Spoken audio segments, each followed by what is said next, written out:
This program is designed to provide general information with regards to the subject matters covered. This information is given with the understanding that neither the hosts, guests, sponsors, or station are engaged in rendering any specific and personal, medical, financial, legal, counseling, professional service, or any advice. You should seek the services of competent professionals before applying or trying any suggested ideas.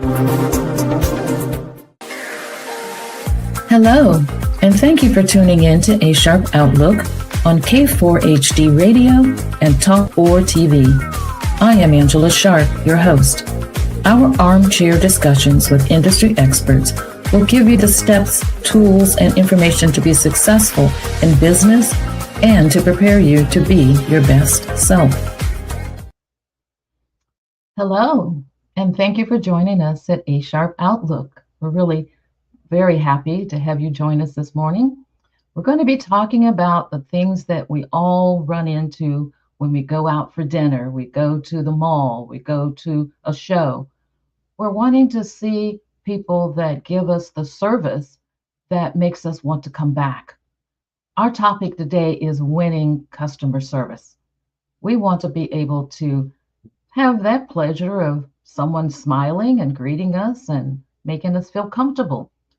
So in today's fiercely competitive world, customer service is key to growth and profits, and knowing how to retain customers, build a presence and a market share, and improve worker performance, that's very key. And my guest today is an expert in this area, and he will tell us all how to empower employees, increase productivity, and successfully improve customer satisfaction. Service Quality Institute, SQI, is a training program to teach you how to be able to get customers and maintain customers, and so that they even are excited to refer their friends and acquaintances to you. The entire workforce, the art of superior customer service. How do we lead a customer-driven workforce? John is here to give us the secrets of real customer satisfaction and return customer that give out referrals. Sometimes there needs to be an attitude adjustment to be the best in this area, and John will explain what this is and how to get a customer winning team. Thank you. John, I'm really happy that you could join us today. John Scholl is the founder of Service Quality Institute. SQI offers various programs to train you how to close more deals, and build customer relationships. They provide training videos to teach the entire workforce the art of superior customer service. SQI offers programs for managers so they can learn how to lead a customer-driven workforce also. And so we're happy to have John here today to talk with us about something that I know all of us end up experiencing. So we want to have John join us. John has written 8 books to teach the tricks of the trade and help develop you into customer service representatives that has repeat customers and referrals. John will help you to learn how to cut costs, eliminate waste, increase productivity, improve quality and customer satisfaction, and boost morale and employee engagement. And there you also get certifications and diplomas in customer service. So John, thank you for joining us this morning. And I guess my first question to you is, what kind of work experience is needed to deliver this awesome customer service? What you really need to do is just have a really positive attitude. You got to love the customers. You have to smile. The first step in customer service is to smile. I live in Minnesota. It's called Minnesota Nice. Everybody here smiles.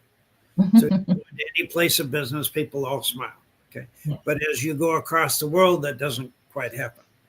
And the difficulty with customer service is there's no educational system in high school, college, vocational schools. Nobody teaches the skills and the art of customer service. 80%, 90% of all the new jobs are in customer service of some degree. But it's a skill that, Angela, nobody's been trained to deliver. We just assume that from birth you understand what this is. So you tell an employee, be nice to customers. And you know what I mean, don't you? And I think most employees believe they deliver a good job. I think if you were to survey the CEOs of all the companies in the United States and you had them rate their scores on customer service, they would all say we're at least a 9 or a 10. Now, if we ask 330 million people in the United States how to deliver great customer service, or let me rephrase it, if you had to ask 330 million people, give me 5 companies that deliver great service, they would have trouble identifying 5. Yet every CEO believes they give good service and all employees think they do a good job. But if you were to ask the typical person anywhere in the United States, how would you rate customer service? Everybody would say it's bad. Yeah. So that's the dilemma that we're in. If the companies believe their people deliver great service, the people believe they're delivering great service, and every customer thinks it sucks, we got a problem. Yeah. Yeah, definitely. So the solution really is companies need to train their employees on customer service. They need to buy or create training programs that will teach people customer service. If I was an individual and I wanted to make more money, I think it'd be really easy. I would read every book I could find on customer service. I would be better than anybody in my company. Elon Musk says an extraordinary employee can outperform somebody else 100 to 1. Yes. See, when you're indispensable and extraordinary, you always move up. You always make more money when you move up. But a lot of people just sit back and they say, when you pay me more money, I'll work harder. When you pay me more money, I'll do a better job. No, you got to perform and you got to deliver excellence. And if you do that, the income stream comes right into you. I really think it's easy to move up because so few people are trying.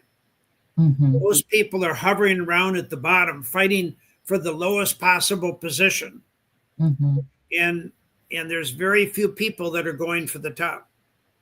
Yeah. So one of my books that I wrote is called Moving Up.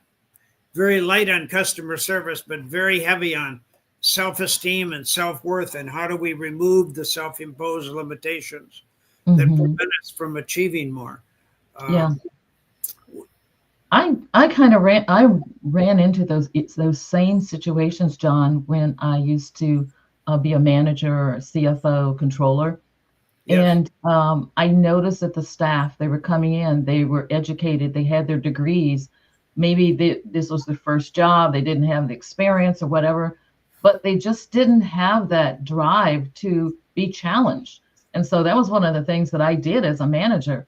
I would give them work that I know they didn't know how to do, just to force them to come out of that shell and to want to achieve, to push to achieve. And then when they saw that they could actually do this, they were so excited.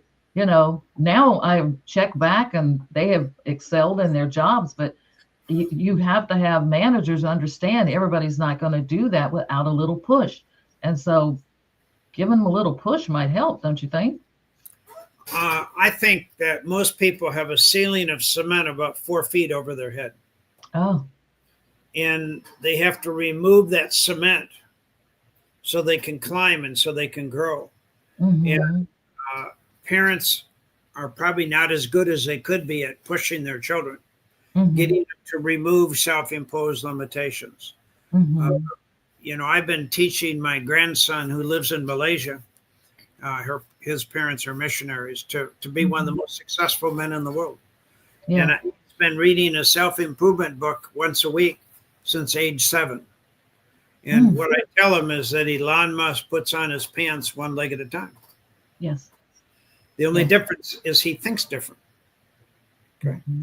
And we need to think different. We need Yes. to remove those limitations and to dream.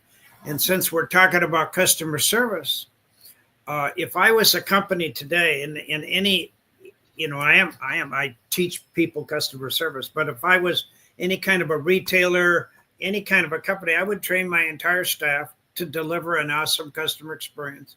So when somebody dialed my company, somebody walked in the front door, somebody sent an email, they would experience heaven. Mm-hmm. And you don't need to add more people to do that. You just need to get high performing employees. You need to develop them. And you need to teach them the art of customer service. It's not complicated. Mm-hmm. So there's 6 steps that we teach in the Feelings program, which was the first program I wrote in 1979. That's probably, Angela, before you were born. I wish. And we teach six principles that have been the same. It doesn't matter where you go in the world, the principles actually work. Number 1, you got to feel good about yourself. Yes. You got to pump yourself up. And if you wait for somebody else, you could be dead before they're going to pat you on the back and push her. The second thing is we got to practice habits of courtesy. Everybody needs to be treated with a warm, friendly attitude. The third thing is we need to use what I call positive verbal and nonverbal communication. It starts with a smile. It starts by using the customer's name, remembering the customer. People can read the verbal language, and they can tell within 2 to 3 seconds whether the employee cares or doesn't care. Okay, whether you're welcome or not welcome. Could be in the tone of the email. It could be the phone call. And then the fourth thing is you got to perform. You got to do what you said you're going to do. So if you say, I'm going to be there at 1:00, you better be there at 1:00. If I'm going to ship it on Tuesday, you better ship it on Tuesday. So if you don't do what you said you're going to do, you're just a bum. Yeah. And the fifth thing that we teach is you got to really listen and tune into the customer. And a good example of this is any of the listeners or viewers, if you were tonight or this afternoon, call your favorite restaurant and make a reservation. When you dial the phone and you give them your name, I would say that 95% of the time they were not listening. They don't remember your name. They don't remember what you said. Their minds are off into never land. Okay. So one of the critical skills of good customer service, you got to really tune in and listen to the customer. And then 6th is you got to learn everything about your job. And you can tell within seconds if a person knows what they're talking about or if they're full of baloney. Whether you're going to go to a Home Depot or whether you're going to go to a restaurant, you can tell in seconds. And so if I wanted to make more money, I wanted to move up, I think it would be very easy to increase my income at least 20% a year easily. By being the best at customer service. Frankly, I think you could double or triple your income because if you move up the ladder, you always make more money. When you deliver this awesome experience, the customers in kind recognize you. Yes. You get better communications. You get a better relationship with the customer. And there are many customers that are not nice. There are people that are mean, that are very demanding. And if they find a person that doesn't know what they're doing, assertive people are going to chew them up and spit them out. Yeah. And they're going to, they might say something like, I can't believe you're so stupid. Don't you know what you're doing? They're going to put you down. Assertive people. My wife is the opposite of me. She's very nice. She'll never complain. She'll never go back. So if you get bad service, she's just never going to go back, but she's never going to tell anybody. I'm going to be the kind that's going to tell them what the problem is. So you got to really you got to really listen. I called Costco yesterday, which is a service leader, and Mm-hmm. I wasn't able to talk to the store manager, and they got this sparkling water that I have fallen in love with for the last 2 years, and I buy it by the several cases at a time, and they changed the formulas. Mm. And this new stuff sucks. I mean, it really sucks. I called him up last night. I think the guy listened to me, but I don't think he did a damn thing. And like when Coca-Cola changed their formula, Mm-hmm. people revolted. Well, this is what Costco did with their sparkling water. And whoever came up with this new content, they Yeah. ruined it. Was Oh, one of yeah. the greatest selling products. I mean, unbelievable. So the difficulty, Angela, most companies don't know they're in customer service. They think they're a bank. They think they're an insurance company, a retailer. They're a hospital. They really don't understand that their core business is customer service. Mm-hmm. Mm-hmm. Yeah. And then they think, well, I got a customer service department. Well, if you got 80 people, you have 80 people in customer service. If you have 240, you got 240 people in customer service. And every single person needs to be trained on the skills and the art of customer service. Mm-hmm. 99% of all customer contact, Angela, is with the frontline employee. Mm-hmm. When you go into a hotel, the chances of you meeting the owner is very slim. You're right. The chances of meeting the general manager is very, very slim. But you could easily interface with 10 or 12 employees Mm-hmm. while you're there. And that's true of all these different businesses. And, when you go into a place of business, you'll see a lot of employees talking to each other. Mm-hmm. Having a conference on their love life and sex life, and instead of focusing on the customer service. And Right. if you go into an Apple store, you're never going to see two employees talking to each other. Never. Mm-hmm. And these are really smart people, but they hire people for their soft skills. Mm-hmm. It's a given. You got to be brilliant, but they hire you for the soft skills, and you could go through 15 to 20 interviews before you get a job at an Apple store. Right. Right. So that they understand the customer experience. But now the reason most people don't want to copy Apple is, number one, they made $99 billion in profit last year. It's too much money for most CEOs. Oh, really? They don't want to copy Apple. Right. Amazon made over $60 billion in profit last year. Mm-hmm. Number one service leader in the world. Very few people want to copy what Amazon does. Right. They have speed. They have price. They have service recovery if they screw up. They have flawless execution. Yesterday, my daughter called me for Father's Day, and I had asked for a book. She wanted to know what I wanted. I said, well, I need this book. So I said, I thought you ordered it. And she said, no, I thought you were going to. So she ordered it. I got it yesterday from Amazon the same day. Okay. Yeah. Yeah. They understand speed. They understand everything that Amazon is built around the customer experience. They Right. grew their sales over $60 billion last year. Mm-hmm. That's a growth. Okay. Right. We need to copy the principles of some of these service leaders that understand the customer experience. So I really like that idea, what you said, that if you have 240 customer employees, all of them are customer care people.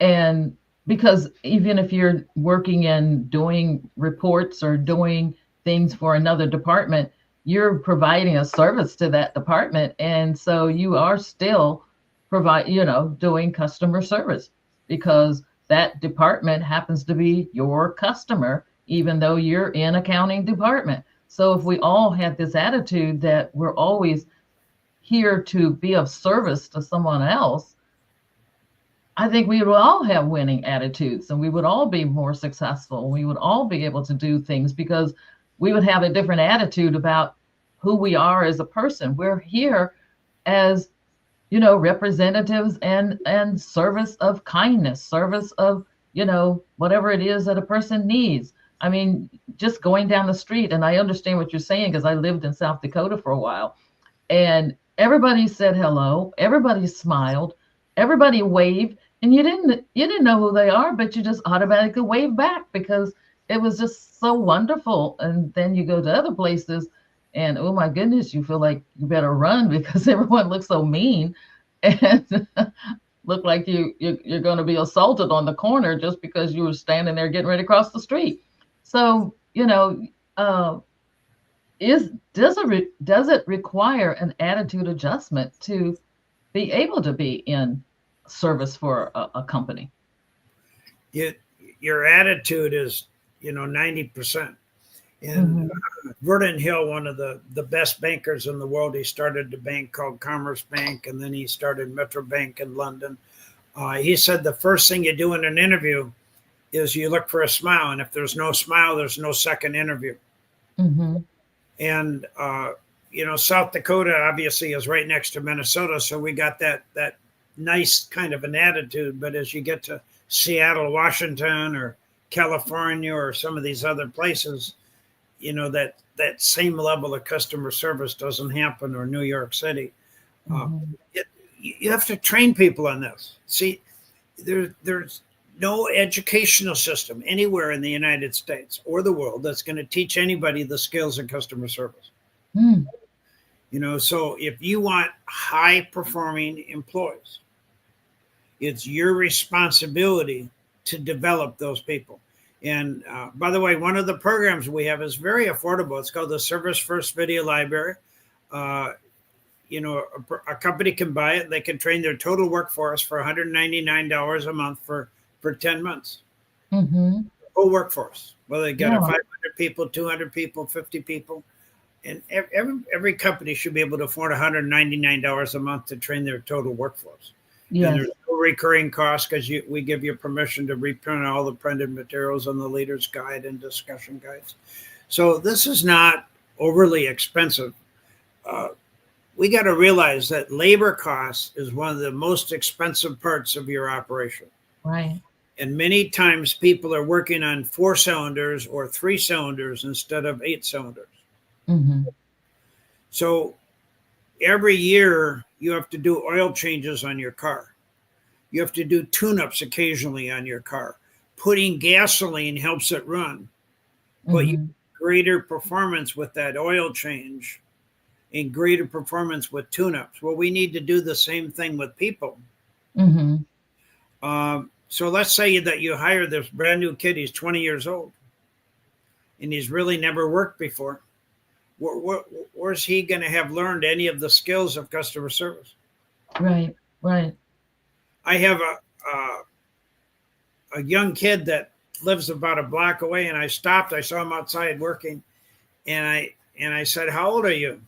He said he's 15, and their family became a friend of my daughter's. And I said, do you have the ability to do any work? He said, yes. And I had a project at my house. He said, how much do you charge? He said, $20 an hour. He's 15 years old. I said, that's too much. And he said, okay, I'll do it for 15. I said, I'll pay 15. We never showed up. I sent him some texts. He never showed up. And my daughter last night said, well, give him a chance. I said, I gave him several chances. He just doesn't need the money. His parents, have a tree business, a landscaping business. His parents probably work very hard, but this kid, 15 years old, he could be working for me for another 5 years, all tax free. But apparently, he makes enough money. Doing whatever. And that's the work habits of today's environment. Parents are responsible for that. Yeah. What you were mentioning the fact there's so many companies out there that don't realize that they don't have good customer satisfaction. So how do they learn to recognize the signs that they're not offering good customer satisfaction?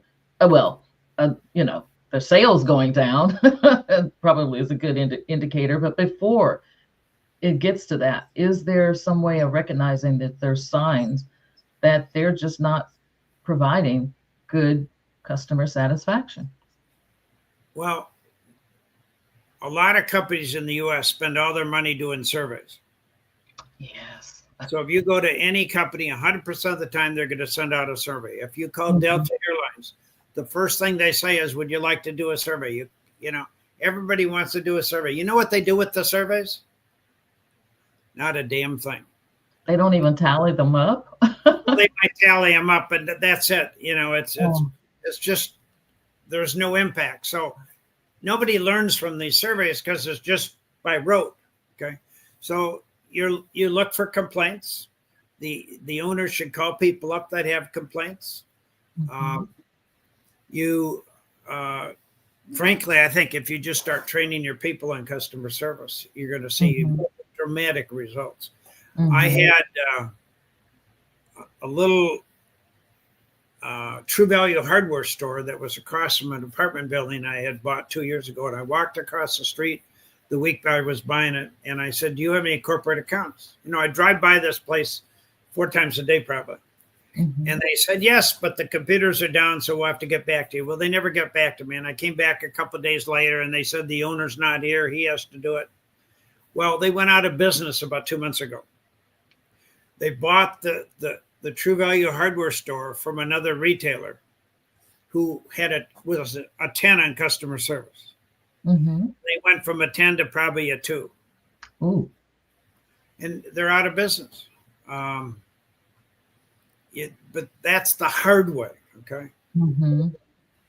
If you want rapid growth, you need to teach your entire staff the skills of customer service. Our website, by the way, is customer-service.com, customer-service.com. We got, 20 different programs you can choose from that you could use to train your people on customer service. They're all affordable. They all work. I have books on customer service. You can go to Amazon. You can go to my website, customer-service.com, and order 1 or 2 of my books. By the way, anybody that orders a book on my website, just let them know that I was on your show, and I'll put an inscribed message in the book that we send out to you. But you got to build your mind. And you can't go through one stupid training program on customer service. You can't go through one book, expect to be really the best. Okay. Right. The gold medal winners in the Olympics win by a fraction of a second or a fraction of a point. They don't win by a minute or 2 minutes. It's a fraction of a second. Well, that's life out there. And so we got to develop high-performing, customer-centered employees. All of our products, by the way, Angela, are in Spanish also. So like in the United States, could be easily 25% of your workforce is Hispanic. Well, it would be helpful for them if some of the materials they got were in Spanish. It's a greater chance they're going to internalize the message. But you show me one place in the United States, Latin America, Europe, that teaches anybody customer service. What about like small businesses or an entrepreneur that has a home business or whatever? Can you still make a difference in customer satisfaction when you're, a small business owner? You generally with just family or maybe just 2 or 3. Is it important to begin getting that customer satisfaction at that time?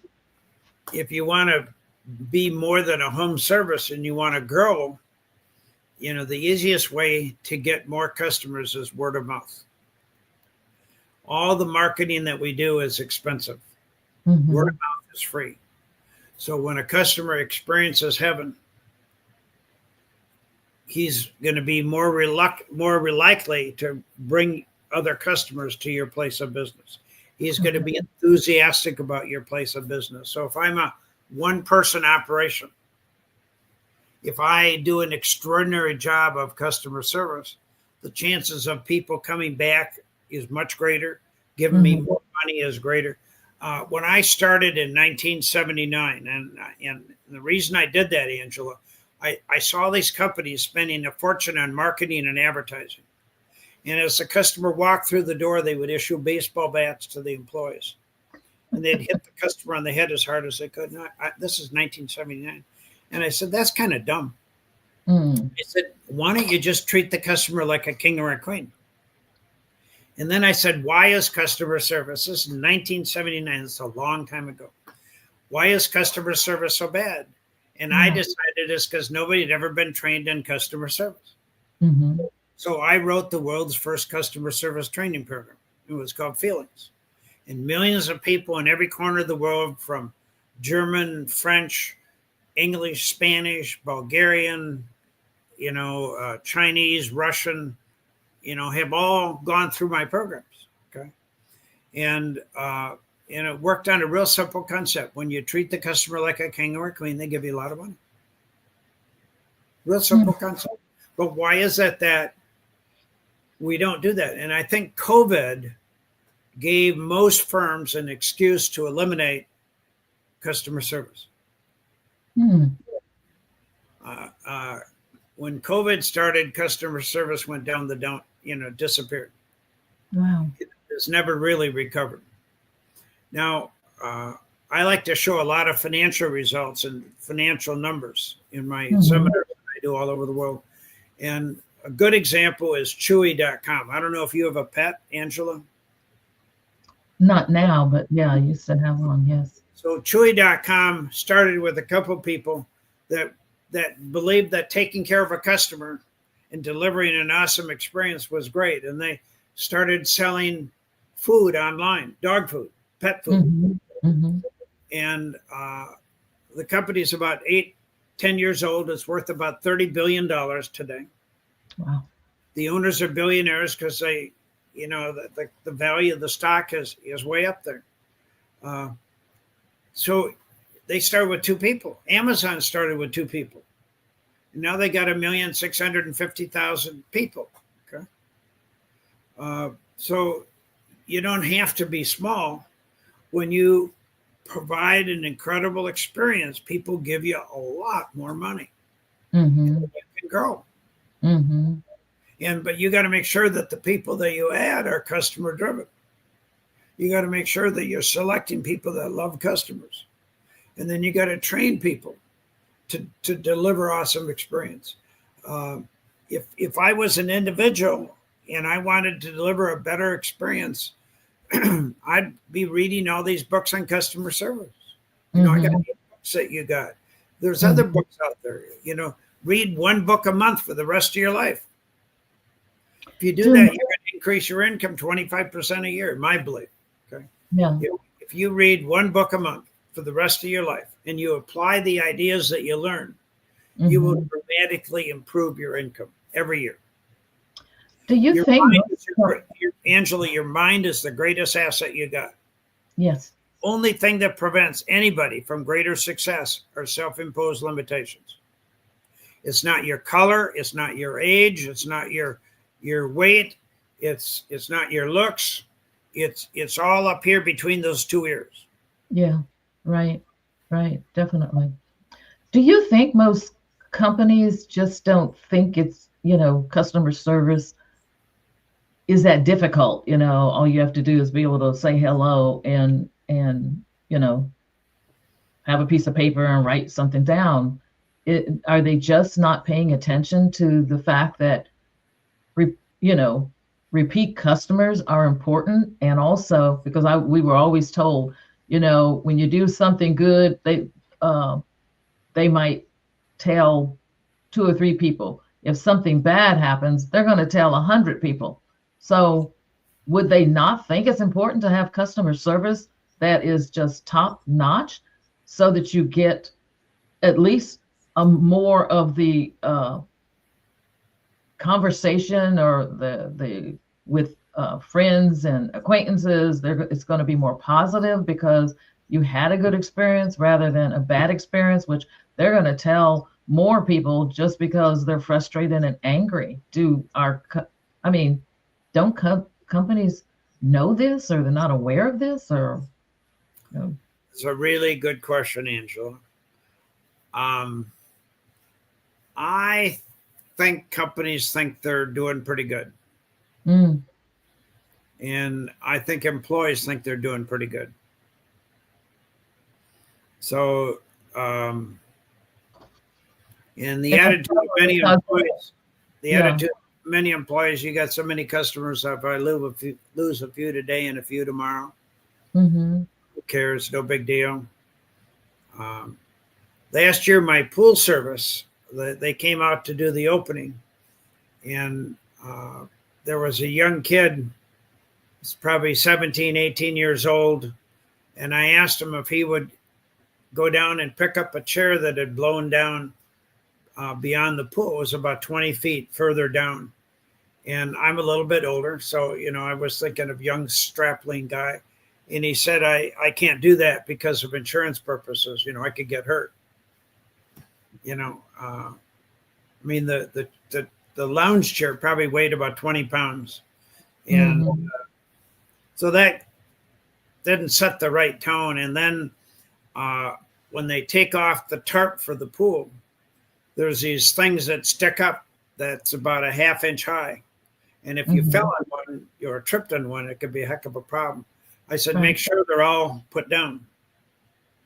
And they, about 80% of them were put down, but 20% were still up. And it's, goes back down to the performance. Are you doing a really good job? And then the third thing is the pool wasn't operating right. The skimmers weren't working. So I called up the owner of the company and I was complaining about it. And he said, just call the company and they'll take care of it. I said, they don't care. And then he fired me. I'd probably been with him for 10 years, spending, $2,500, $3,500 a year for 10 years. Just like that. He's gone. I'm gone. And that's the owner.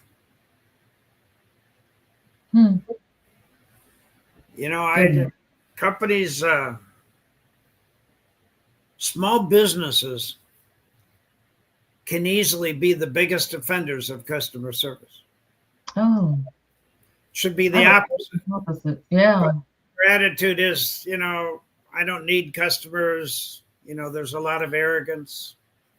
So I find oftentimes that the worst customer service is with small firms. But it's everywhere. It's, because very, very few people have ever been trained on customer service. And then the other thing is, let's say they did it 10 years ago. So you took Charlie 10 years ago, you put him through some type of customer service program, and you expected Charlie to remember everything he learned 10 years ago. Mm-hmm. And then society changes, there needs to be some kind of, touch up on your training, because you need something new and fresh, in my opinion, virtually every 4 months. If you want the highest performing employees, get away from the concept that we're going to dip our employees in one magic program and then we're done. 20 years later. And by the way, the employee turnover in most organizations is about 25%. Could be 35%. So let's say that a company had 100 employees and today they trained them. Well, within 4 years, all the employees are gone. Right. And nobody's ever been trained. And as you infiltrate in all these new employees, they have a different attitude. They think they're doing okay. Remember, most employees have never seen great service. Yeah.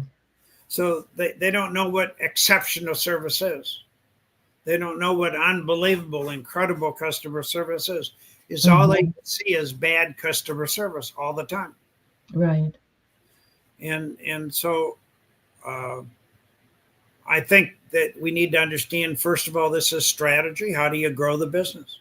And I use a stealth approach. I'm underneath the radar. developing a customer-centric workforce that delivers a great customer experience. I don't need more employees. I need high-performing employees. Right. Okay. I need Yeah. people that are going to deliver. Mm-hmm. And then one of the other things that managers need to do is to reinforce that behavior with a lot of recognition. Mm-hmm. So let's say that an employee does a great job every day and there's no recognition, no reinforcement from management. Eventually, the employee might say, why do I bust my butt? Mm-hmm. Nobody cares. And so most employees don't get a lot of love and recognition on the job. Yeah. So if you want high performing people, you got to reinforce their behavior. And every time you see them doing a great job, every day, you got to reinforce it with positive feedback. Mm-hmm. Kathy, Mm-hmm. I just love the way you handled that customer today. Mike, you're just doing an outstanding job. I just can't tell you how much I appreciate what you do here. Mm-hmm. The feedback has to be genuine, specific, sincere, and timely. Right.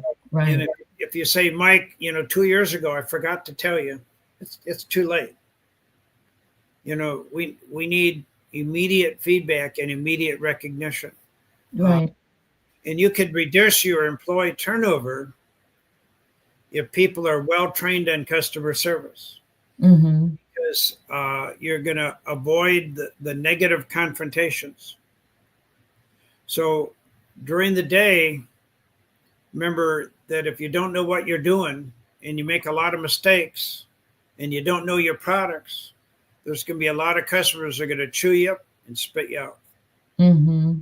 Absolutely. They're going to put you down, and you're going to be thinking after a few days, this is really a bad job. Yeah. And they're going to be ready to leave. And then they're going to leave because and people leave. They don't really tell the owners why they really leave. Mm-hmm. They got this other job, or you got to uplift the spirit and the heart of your employees. You got to right. Yeah, there should be that encouragement, regularly. But it doesn't happen regularly. It happens once a year, and people right. need food every day. They need recognition every day. Yeah, because they're pouring out. They're pouring out of themselves. It'd be nice to put something back in that says, wow, that was just an outstanding job. I heard from one of our customers that you just did a wonderful job and helping to find this product or helping them solve this problem. And that encourages them to, like you said, to outperform and bring in more customers, more repeat customers, just because that person was so helpful and felt that he was doing a great job. I don't understand companies. I've been working a long time. I've worked for several companies. I consult now, but you run into the same kind of atmosphere. It's almost as if they feel their employees are disposable. So they don't give them that encouragement. They don't say, this is a great report. Oh, you brought it to me early. I really appreciate you doing that. Oh, you added a little something extra. That was so nice. It's just like everybody's walking around with a stone heart. And we need to just maybe start feeling like human beings, and where we want to be encouraged. How about we, pass that on to somebody else that that is doing a great job, and give them that feedback so that they continue, because it does brighten their day and it makes them want to just do even better the next day. So it's just really critical. Can you recommend some better skills that can make them successful or awesome customer service representatives? What are some, like, just maybe a few skills that you can name that maybe they can work on, those that are listening today? Well, if you're a manager or supervisor, you want to improve your coaching skills. Mm-hmm. And, we have a program called Coaching for Success that's available online, $97 to teach you the art of how to catch people doing a great job. If you had a stack of $100 bills here, and over here you had a stack of your personal stationery, And every time you saw somebody doing a great job, you had a choice. You could give them the $100 from this pile, or over here you could write them a personal note. Mm-hmm. Which one, Angela, you think would have the highest impact on performance? I think the personal note. You're correct, because you give them the $100 and they say, "You cheap son of a bitch. I busted my butt and it's all I got is $100." Mm-hmm. Mm-hmm. Or you give them that handwritten specific note. "Kathy, I just wanted to tell you how wonderful you are. I saw the way you handled Mrs. Smith today, and I just thought it was extraordinary. I love you, John." Okay. What do you think she's going to do with that note? Oh, she's going to put it someplace special so she can open it up and read it when she feels down and she feels But she's not going discouraged. to take it and crumble it up and throw it away. Okay. No, she's not. And it has a huge immediate impact. So Mhm. every person watching this podcast has the ability, starting today, to look for individuals in your company that are doing really a great job during the day. And you could either verbally sit down with them and say, "Mike, I just saw how you handled that project today, and I just think you're absolutely incredible. I appreciate the speed and the performance and the work ethic that you had. Thanks very much, Mike." Or you could handwrite a note to that effect. Mm-hmm. Um, I'm in the old school. I like handwritten stationery. Right. You could write an email, Mm-hmm. but again, a handwritten, if you had stationery, a handwritten note is still 10 times better than an email. Right. Okay. Right. An email will work, but nothing is as powerful as a handwritten note or a typed letter. But most people aren't typing that stuff. But you Right. can take your personal stationery, and Mm-hmm. people rarely get recognition for doing an awesome job. You're correct. That's true. A person comes in 3 days early and the project is done, and we say, "Okay, thanks, Kathy." Mm-hmm. Come on, give me a break. And by the way, you can give recognition in front of a group. I just want to let you know that Kathy finished this project today 3 days earlier. I went through it. It's incredible. It's really well done. Let's give Kathy a round of applause. Yes. This doesn't happen. We do it once a year, once a month. Well, my first program I wrote was in 1975 or 76. That's again before you were probably born, but it was on recognition. It was called Better Than Money: How to Motivate People Using Recognition. Mm-hmm. I've been at this stuff for a very long time. I can run circles around money. If I had 10 people and one company wanted to pay them with just money and the other was going to use money and recognition, I'll outperform the ones with just money. Mm-hmm.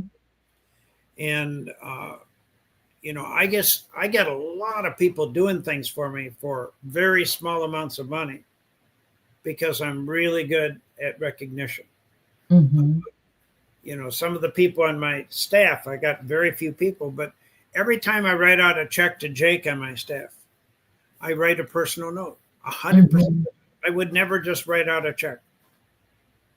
That would just, and it's important. Okay. Yes. You've got to take the time. People are fueled by recognition. You Yes. can get 10 times more out of people if Mm-hmm. they feel valued and appreciated and loved. And and even a vendor, you can get more effort out of a vendor because not everybody says thank you. Mm-hmm. Mm-hmm. Sometimes a vendor busts their butt to get something to you in time. How much recognition do you give them? Or do you just say, "Well, I paid for it"? It's kind of what's expected. So Right. we need to master the skills of recognition Mm-hmm. if we're going to develop high performing employees. And by the way, the easiest one, if you had a company of 100 people, and if you give me the lowest paid person in the company, I can change that person easier than the highest paid person, Mm-hmm. faster and quicker. and I would use recognition. I would train that person, and they would be like a sponge going up. Right. Right. Well, I'll tell you, people have really, I know I have learned a lot here, um, because over the years I've worked with employees, and I tried to always encourage them as much as I could, because I remember when I first started working, and um, I was just an accountant, and I was working for this major corporation, and I worked in the office of the president, and everybody, of course, they were making, all this money and prestige and this, that, and the other. And I remember going home and telling my mother about it, and she said, "What are you talking about?" She said, "Oh, Mom, I just wish." And she said, "Stop it, stop it, stop it. The only difference between you and that person is an opportunity. So go out there and make opportunities so that you can achieve the things that you want and start feeling better about yourself. There's no one better. Everybody puts their pants on the same way, one leg at a time. So go out there and put your pants on and go succeed." And so that gave me that encouragement, so that I maybe don't have that cement over my head. I go after just about anything that my mind can think of, because I got that encouragement when I was a young woman. That's great. That you just go and do. But everyone is not in that. I mean, now I don't remember bullying being as bad as it is now, and so many children are being bullied, and they're losing their self-esteem very early, and they're growing up as adults, and they still feel like they're going to be bullied. And in some work environments, it is happening. They're bullying them thinking that that's going to make them productive. It's not going to make them productive. It's going to make them start looking as fast as they can to try to go someplace else to work, because they've gone through that experience when they were in school and other times in their lives. They don't want to go to work and be bullied. They want to be encouraged. Even if someone is not performing maybe at the level you want, the first thing you should be doing is saying, did they get properly trained? That's what I used to always say, when I would go out and I was, working as a consultant, and I'd be an interim manager. And the one thing, when they were trying to maybe have this person written up or different things like that, I would stand my ground and say, did you give them the tools to be successful? Did you give them the training they needed to be successful? Then if you did not, you have nothing to say here. Your input is not accepted in this conversation, and we're going to go and get them the training that they need. So, like you said before, a lot of people have not been trained in customer care. But you know what? As I'm sitting here thinking, that happens in almost every area of businesses, where people are, they get hired for a position. There's no one there who knows how things work, because the people just quit. And so they got to learn on their own, and they didn't get the proper training. And then when, mistakes occur or different things, we don't even have the decency to admit, we're sorry, we did not give you the tools and the training that you needed to be as successful as you wanted to be, because I'm sure you really wanted to be successful when you came to the organization. So this can expand into so many different areas, in companies, in places that they work, and it can be applied in a lot of different areas, not just customer service. We have to learn how to treat people with the kindness, and like you said, give them a note, give them something that makes them feel like you actually see them, that you acknowledge that they're there. So this has just really been a very very informative. And I want to say to all of my friends out there that are working in these corporations and working in these companies and thinking about starting a business, you need to get in contact with John and his training that is available so that people do have the opportunities to succeed, and we can have customer service so your customers want to come back and they want to buy your products again or have your service again. John, this has been very, very informative. It's been great having you here on the show. And again, can you give them the contact information? Sure. I'll give you 4 things or so. One is my email is john@servicequality.com. That's john@servicequality.com. The website is customer dash, don't forget the dash, service.com, or johnscholl.com. That's my speaking site. And my cell phone is 612-382-5636. I'll repeat that, 612-382-5636. And if you want our toll-free number, it's 800-548-0538. Okay. Thank you, John. I'm on Facebook. I'm on LinkedIn. I'm on Twitter, Instagram. So you can look me up. It's just, you got to just figure how to spell Scholl, which is not the easiest thing in the world, Angela. Right.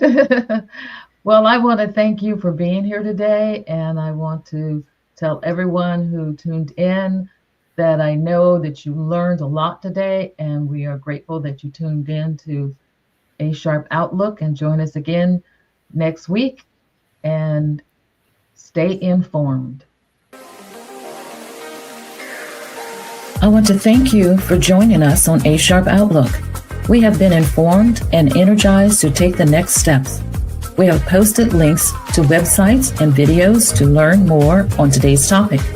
Please join us again next week for another thought-provoking conversation right here on K4 HD Radio and Talk 4 TV. Listen to the podcast on all the podcast apps. And until next week, stay informed.